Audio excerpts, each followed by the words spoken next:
I've always been on social media, not super active. So I get an email from Instagram and they were like, would you be interested in making reels and getting paid per view? It kind of just happened. It sort of just fell on my lap. I'm not going to call it luck, but it feels that way because it happened really fast. Why not me? I just want to be known for making people smile, laugh, and making people feel heard when they can't speak for themselves. I want to be that voice for them. So why not me?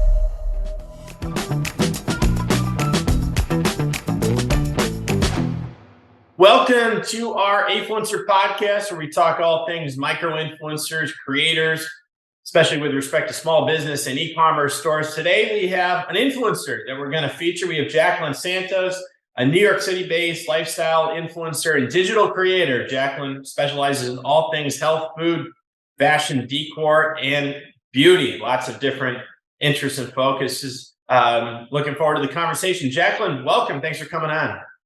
Thanks for having me, Brett. It's a pleasure.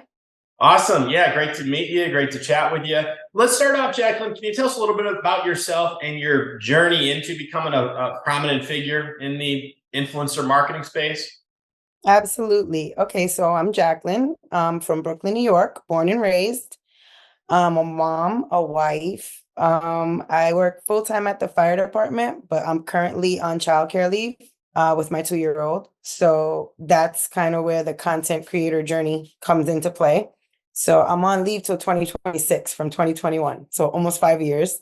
Nice. So Yeah. yeah, Very good. the fire department is really good with like giving you time off and stuff. So after about being home for maybe like a year, I started like, okay, getting a little bit bored. What can I do? The baby's getting bigger, so he doesn't need as much of my attention. Like, what can I do to occupy my time? I've always been on social media, not super active. I was maybe like 10 years ago because I was doing modeling in New York Fashion Week. So I was posting a lot back then, but as time went on and I stopped doing that, I wasn't posting as much. So I get an email one day from Instagram, which I thought was odd because I'd never made a reel prior to getting this email. And they were like, would you be interested in making reels and getting paid per view? I had never heard of this before, but I was like, yeah, why not? I've never done this before, but first time for everything, right? So at first it was kind of like me videoing like funny stuff, things to make people laugh, or things that the kids do to make people laugh. And I did that for a few months. After that, I get an email from a random jewelry company and they're like, you want to do a collab? And I'm like, what's a collab? Because I'm still learning about reels Right. and, The getting lingo. comfortable with Yeah. feelings. I'm like, what is a collab? And they were like, well, basically, we send you our product, you try it out, and then you make a video, of a testimony, like saying whether you liked it, didn't like it, or, whatever it is. So I'm like, oh, that's pretty cool. I'll try that. So I did a couple of those, and then I started to get, I want to say, a little bit more serious about the way I'm creating the content because now you're representing a brand. So I started to like, look at little YouTube tutorials about like audio and editing and lighting, and started to make it a little bit more like almost like a job. And little by little, as I started putting out these videos, other companies started to ask, and it just became a whole thing. And then one day somebody said, hey, we're looking for influencers. And I was like, I'm an influencer?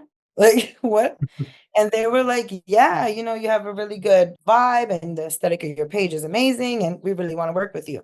So it was at that point when that person called me an influencer that I realized that this was actually something that could be a job, a thing to make money, extra money. And I like doing it. So I didn't really look at it as a job, even though it can be tedious.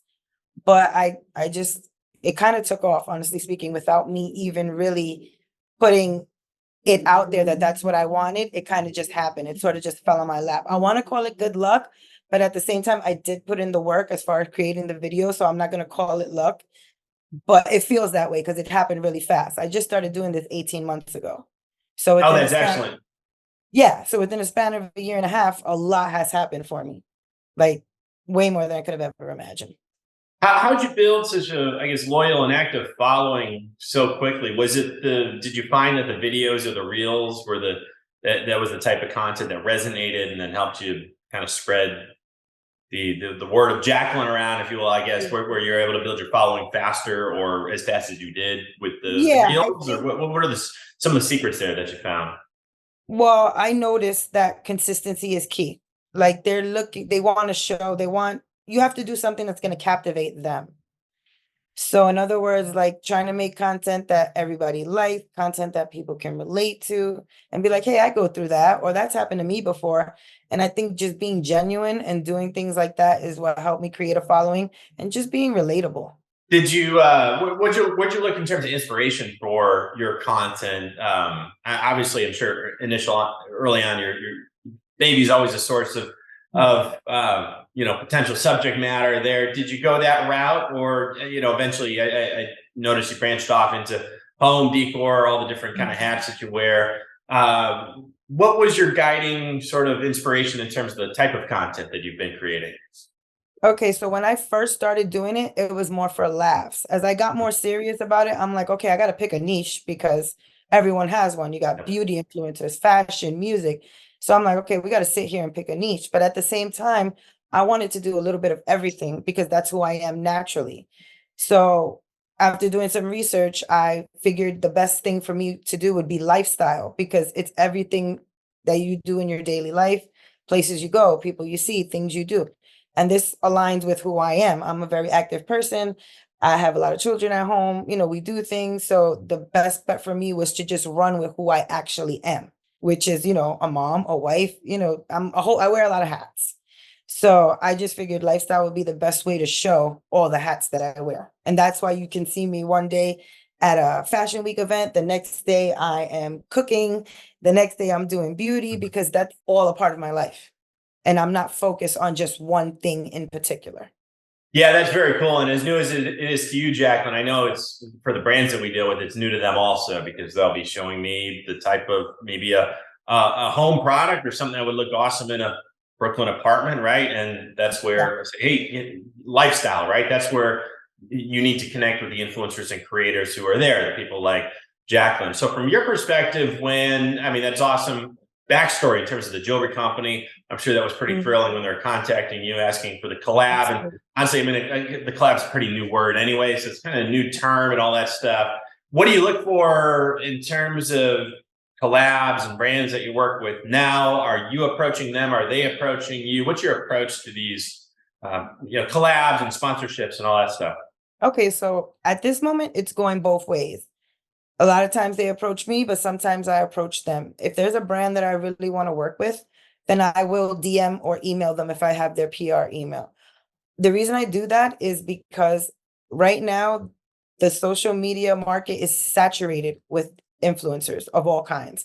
So it's kind of hard to always get noticed. So sometimes you got to kind of make them notice you. So in that aspect, bigger companies, I do jump into their DM because they're flooded with, I'm sure emails and DMs and all kinds of things. So my job is to present myself in a way that I stand out from the other influencers that are emailing them or asking to collab with them. What makes me better than the next person? So it's kind of like me introducing myself, but at the same time letting them know that, you want someone like me to represent your brand, and, I stand out because XYZ. Also, I came in to social media at a time where it's changing, which in my favor, because when I first started doing social media, it's a lot of like, glitz and glam and money flashing and we're going here, we're going there. It's not realistic. I came in now at the perfect time where they're embracing like regular people, everyday people, which is what I am. And I think that's why I was able to gain a following like that and have people continue to watch me, because it's like the stuff that I'm doing, you can do too. It's very attainable. These are dreams that can actually come true, as opposed to when social media first started, where you're seeing people fly to Dubai and back. I'm like, that's not going to happen. You know what I mean? Let's be realistic. And I think that's also what got me a loyal following and people wanting to watch, because I'm just like you. I'm doing this and you can do it too. And I think that people like that because it's realistic and it's something that they can actually attain. So I'd rather watch something where I know I could do that too than to watch something that I know is never going to happen. And I think that's what is really like catapulting me a little bit higher at this point in time. Yeah, that's a great way of putting it. And I think brands are starting to realize that as well. I love how you put it, the everyday Right. influencer, the realistic types of experiences, because if you're looking to sell an everyday product, that's Right. how you do it, with an everyday real Absolutely. person, right? And that's the term we're trying to, they're starting to become hip to the whole micro influencer term. It's Right. quite mainstream yet, I think, from the brand standpoint, but you're starting to see that more where they realize like, hey, I don't need a celebrity. That's not realistic. I need someone who's real. Exactly. Because the Promote celebrity's the not buying product. your product, I am. So you want somebody that the audience can resonate with and be like, oh, I go through that too. I need to buy this product. It works for her. So as opposed to a celebrity doing it where you're automatically looking at it like they're doing it for a paycheck, and me, it's more like I'm actually using this. I'm showing you I'm using it. I'm showing you how to use it, how it can work for you. So it's just more believable and more genuine. And I think that helps a lot when you're trying to sell a product. You have to be genuine. You have to like really say like, okay, this really works. As it's like selling diet medicine with a person that's already really skinny. It like, how do you do that? Well, you have to make me feel like convinced that this is going to work for me. And the only way to do that is to be genuine. Yeah, that makes sense. I mean, it's like the old Hair Club for Men commercials where you had the before and the after. But I mean, I'm dating myself with the commercial, but it was like, is that even the same person, right? So you can, Exactly. people are kind of smart to this, right? And they know, okay, Mhm. well, this is the after kind of person that I'm viewing here. So would you say that's in just making the stuff authentic to your followers because you're producing content, they're following you. You want to Mhm. get paid doing this Right. obviously, right? But you need to make it authentic also. So has that been sort of your secret on that front? Is just using and believing in the Well, yeah, product because in a old that, fashioned way? that's another thing. I don't accept all collabs that are given to me. Not every offer is a good offer. That being said, I don't take offers from brands that I know I wouldn't normally buy on my own already. So if a brand is coming to me and they have a product, now granted, like you said, we want to make money. This is a job. It's not easy. You're creating content. It's a tedious job. So yeah, you want to make money off of it, but at the same time it's quality over quantity. So I'm not going to sit here and put out terrible content or content that I don't really believe in because it's going to make me an extra few dollars because my credibility is on the line at the same time. You have people following you, they're listening to you, they're hearing you, and they're taking your advice. So I don't want to give bad advice. So because of that, I'm a little bit more selective of who I'm working with and what they represent. When I first started, I took whatever was thrown at me, which is a mistake, guys. Don't do it. Know your worth and state your demands because especially when you're first starting, I'm really guilty of like not being confident in who I am and what I'm putting out. So if a company presented me with something, I would accept it right away because it's like, oh, they want to work with me. When in reality, that's the thing, they want to work with you. So if they want to work with me, I have the right to be like, hey, this is my rate, this is what I'm charging, and this is what you're going to get. As opposed to in the beginning, I was just like, oh, okay. And whatever they took, and then they went and used my content to make money for them, and I never saw a penny of it. So I'm learning a lot along the way. Yeah, good lesson, and thank you for sharing that. And I think earlier when you said the world's flooded with influencers and creators, right? Likewise, I think we need to also remember the world's also flooded with brands and e-commerce stores that are Right. trying to get their stuff out there, right? And they've got products, and I mean, you take a look at Shopify's stock price one of these days, and it's Yeah, driven by Shopify. these small businesses that have products that they need to get out there, and influencers are kind of their secrets. So there are so many brands that need you out there as well. So that's just something to remind the new people out there, and appreciate you sharing that Right. because I'm Like, only way don't to sell learn some of yourself this stuff is short. to Yeah. do it yourself. Exactly, because regardless at the end of the day, whether you're just starting out or you're really experienced, it's still the same job. I'm still creating content. So don't ever feel like, oh, since I just started this, I have to accept whatever's thrown at me. You have a talent. Not everybody has it because content creation, although it might look easy with just videoing something, it's so much more to it. And it's a tedious job. Like it's more work than my regular full-time job. So I'm here to tell all influencers that want to get started, are just starting, or are thinking about starting, not to sell themselves short because you are a brand yourself. When you're an influencer, you're your own brand and you want to be represented just as good as the brands want you to represent them. That being said, I can only do that if I'm being paid my worth. I'm not going to give you some amazing content and I'm not getting anything out of it. That's hustling backwards, which you don't want to do, especially if you're trying to make a name for yourself in this industry, which at this point is very hard. Like you said, with it being saturated with so many influencers. It's like you have to find a way to make yourself stand out and a reason for that company to want to give you what you're asking for your work. So you Hustling basically, backwards. Yeah. I yeah, love it is hustling backwards. So you got to believe in yourself, believe in the stuff that you're doing. If a brand is looking to work with you, obviously they believe in you too. But you have to have the confidence to be like, okay, I know this is a big brand, but they are looking to work with me. So don't be afraid to ask for what you want. 100%, Jaclyn. So educate me about this network that you're a part of. And I'm new to it, so I'm not even sure if I'm pronouncing it the right way, but I think it's Meta's, the Dale 2 initiative. Can you bring Yeah. me up to speed on this one? Okay, so basically, it's an initiative that was created by Meta for Hispanic and Latin creators to have a safe space to showcase their work, how their work is affecting the culture and how the culture is adapting to what's going on. So basically, like a community of Hispanic creators that get together. We're all like a family. We have events, we have, little retreats and things that we do. And basically, we just create content about our lives and we tell a story through video. So basically, we're letting everyone in on our lives, the things that we do, the accomplishments we're making, events we're attending. It's just almost like a big family that's just open about everything. And at the same time, we're learning, we're doing things, helping the community. There's lots of wonderful events that they have created. And I'm so happy to be a part of it because it's something like my kids, I have two 7-year-old twins, and they're like super proud and always going into school going, my mom is an influencer. My mom goes to Meta headquarters. My mom does this. And it's really cute to see. And I would have never had this opportunity had I not started doing the content creation and because that's how they found me through my reels. So it's like me watching myself grow from outside almost like I'm looking down at myself and I'm like, wow, I'm really doing this. And it's amazing. And I think Daletu has put me in a place to be seen more, heard more, and just being affiliated with Meta in general is really good for your stock. When people hear that, they're like, oh, wow. And it's just a good feeling to be able to say, yeah, I'm affiliated with this because this is a wonderful organization and they're doing this, this, and this, and I'm a part of it. And it's just a good feeling to be a part of something like that.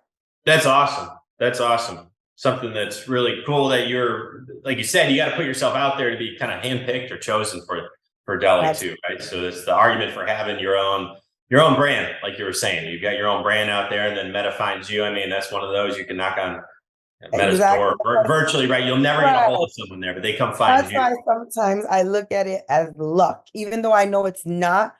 But it's like, wow, what are the odds? Like, why me? And when I said that, the funny thing is, the last time I was there at headquarters, I was having a conversation with one of the ladies that, is the director of the program. And she asked me, just out of curiosity, how did you feel when they first called you and asked you if you wanted to be a part of this? Did you think it was a scam? And I said, no, I didn't think it was a scam because I did my research prior to responding. So I knew it wasn't a scam. But at the same time, I was like, why me? Why did they pick me? And she said, why not you? And I thought about it. I was like, she's right. Why not me? I am, like you said, the everyday person, the relatable person. People can look at me and be like, oh, wow, I'm just like her. So why not me? It doesn't always have to be like, Beyonce or somebody really famous or whatever. You can be famous within your own right if you have the proper tools to captivate an audience. That's all it's about. Just making people want to watch, which is a job in itself, but I like it. Yeah, it's a challenge. You're up to it. It's the whole, from a number standpoint, I see where it feels fortunate to you, but you make your own luck, right? And that's, I think, what you've done. You've created the content and built the following and just being the everyday lifestyle influencer, right? That people can relate to. So I'll get you out of here on this one, Jaclyn. Let's look ahead. We've got the bonding, a couple more years of bonding, leave right till 2026. So what's next for you? What are your future goals in terms of your influencer side, your content creation? Give us that outlook going forward. Okay, so for the future, my goal is to hit 100K followers and just kind of be known as that relatable mom. Like when people see me, they'll be like, oh, that's Jaclyn. I know her from social media. She puts out good stuff. She does this. you should watch her sometime. Like if somebody who doesn't know me, the next person will be like, oh, you need to watch her stuff. She's awesome. And you can totally relate to her and she's going to entertain you. I just want to be known for making people smile, making people laugh, and making people feel heard when they can't speak for themselves. I want to be that voice for them. That's excellent. Jaclyn, how can people find you on social media, on Afluencer to Collab? How can brands get a hold of you? How can people follow you? Give us all the key information here. Okay, so on all my @ handle for Instagram, TikTok, all of that is model Jaclyn Nicole. So there's that. My Facebook is Jaclyn Santos DeSille. And my email address is gialove39@gmail.com if anybody wants to work. Perfect. Thanks, Jaclyn. And we'll get all your links underneath the show notes. Appreciate you taking time out of your day to join us here and share your experience with the lifestyle influencer, growing it as a mom. It's a very cool experience. So we appreciate you sharing the insights. Very relatable and awesome conversation. Thank you. It was nice of you to have me. Thank you so much. I appreciate it. Yeah, great to chat with you. Thanks again.